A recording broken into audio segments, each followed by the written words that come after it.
Hi, my name is Mike Obay, National Consultant with Ambit Energy, and today's topic is going to be how to prioritize your written list of prospects. Now, we know in this business the key is to get as many people as possible to look at an Ambit Energy presentation. And a big problem that people do with this company is, or any company, they prejudge and they don't put certain people on the list. I mean, you want to have a big of a list as possible, but what a lot of people do is they prejudge, and they try to say that, you know, I know this guy named John, but John's not going to do Ambit. He doesn't have the time to do it, or he's too busy, or he's too lazy, and people prejudge and don't put that person, him or her, on that list, and it's a mistake. You want to go out there and show everybody. Me, I personally sponsored over 200 people, and I personally believe I'm going to sponsor hundreds of more people in my career with Ambit Energy. And think, if I would have basically held back people and prejudged and not showed everybody, I wouldn't have had the success that I've had. Me, I go out there, I treat every person fairly and equally. I don't care if they're 18 years old or 80 years old. I don't care about their race or their background or anything. I don't care if they're into sales, not into sales. What I do is I go out there, I treat every person fairly and equally, and I show the presentation to as many people as I can, and then it just becomes a simple numbers game. Some people say yes to the opportunity, some people say no, some people say maybe, and that's a total different topic we'll get into one day on how to handle yeses and nos and maybes. But you want to learn to prioritize your list. See, when I got started in the business, I knew my goal was to get to the national consultant level, and I accomplished that, and that was my goal, to get from marketing to regional to senior to executive to national consultant, and that was my goal. I wanted to get to the top from the minute I seen his presentation 6.5 years ago, and I knew the only way to get there was by just building a big organization as quick as possible. So the first day I joined, I wanted to start getting consultants on my team. So the first day I joined, I was so excited, and I actually joined by watching a video. So I was so excited, I wanted to get this business going. What did I do? I went to the easiest people first. So when I tell you to go out there and prioritize your list, think about it. If you have a list of people in front of you, maybe categorize into 3 different groups. Write down the people first.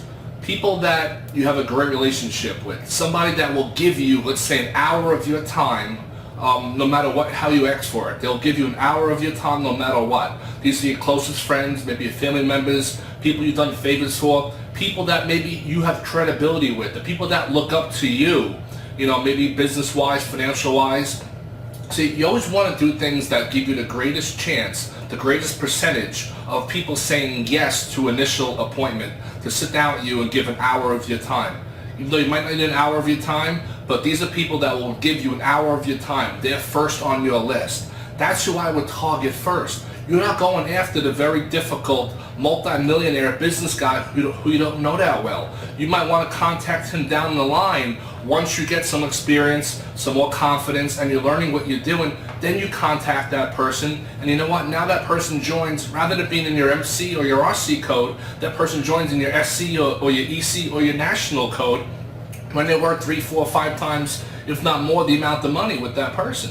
So the first group of your list are people that will give you 1 hour of your time.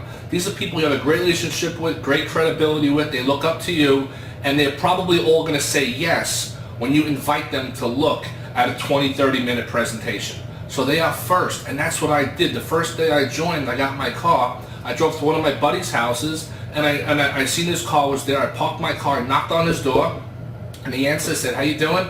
I shook his hand, I had a DVD in my hand. And I said, "Chris, you gotta see this." He says, "What is it?" I said, "This is the best thing I've ever seen. Sit down and look at it." And he sat down and looked at it with me. And I knew he was gonna look at it with me because he was my good friend.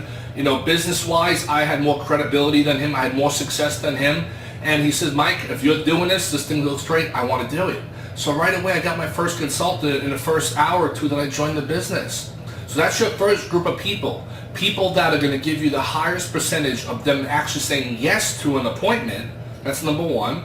And then more likely, if you have credibility and a good relationship with them and they like their opportunity, you're going to have a greater chance of these people saying yes to joining you in business.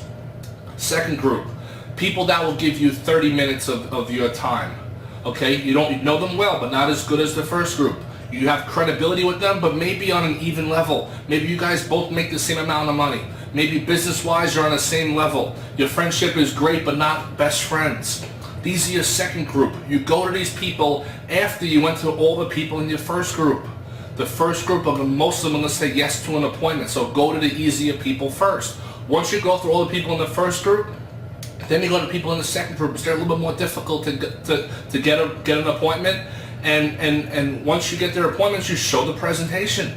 But now by this point, once you go through your first group, you're probably going to be an RC or an SC in the business. Now you're going through the second group of people. And once you go through the second group of people, then you're going through the third group, people that you don't know as well. People that know your name, they will accept a phone call from you. If you talk to them, they know who you are. These are people that are probably more successful than you in life. They probably have more credibility with business than you do. And you might know them a little bit, but not so well. Maybe you visit their business on a weekly basis. Maybe you go to their coffee shop every day and buy coffee. This is somebody you don't know that well. But these people are going to be the harder people, and so you get more experience to learn how to get these people to sit down with you to look at a presentation. So always go with the easier people first, and then you're going to get the experience, the confidence, and then you start going to the higher levels of people. By that time, you're an SC, you're an EC, you're an NC in the company, and now you're getting better people in your higher groups. Think about it. If you go to the toughest people first, you're brand new, and you're trying to go to a multi-billionaire business owner who you only know a little bit, and trying to ask them to give you 30 minutes time, it might be difficult if you're brand new at doing this. As you get better and learn different scripts and different ways to talk to people, you can go to these people. So guys, use all these different ways. Start the easy people first, but you always have to have a written list. It's very, very important to have a list. A list is something on a piece of paper, a notebook, a notepad, a Word document, an Excel spreadsheet, something you can go back to every day and write names down on it. Cross off names when you look at the presentation. All right, don't cross off a name until that person sees the entire presentation. All right, I'm relentless. I don't stop until I get somebody to see it. If they don't join, they don't join. But I'll do whatever it takes to get people to look at my presentation video. So I'm not going to get much into that. If you want to see more, I have a great video which covers a lot of this, which is how to be a master recruiter. If you go to YouTube, it's there, How to Be a Master Recruiter by Mike Obay. If you go to my website, www.topambittrainer.com, topambittrainer.com, you'll see How to Be a Master Recruiter. It's about an hour and 15 minutes long, but talks a lot about the written list and different invites that you could use on going after and prospecting people. I also have it now for sale, whether in DVD or on a web or a DVD or a CD. It's actually on www.ambitpowertools.com. www.ambitpowertools.com. ambitpowertools.com. You'll see Mike Obay, How to Be a Master Recruiter, CD or DVD for sale. Guys, stay tuned below. Subscribe to my video. Subscribe to my YouTube channel, because as I release videos, you'll be the first to get notified when I release new videos. And I have a lot more coming out. So stay tuned for all those, and good luck to everybody. See you all soon.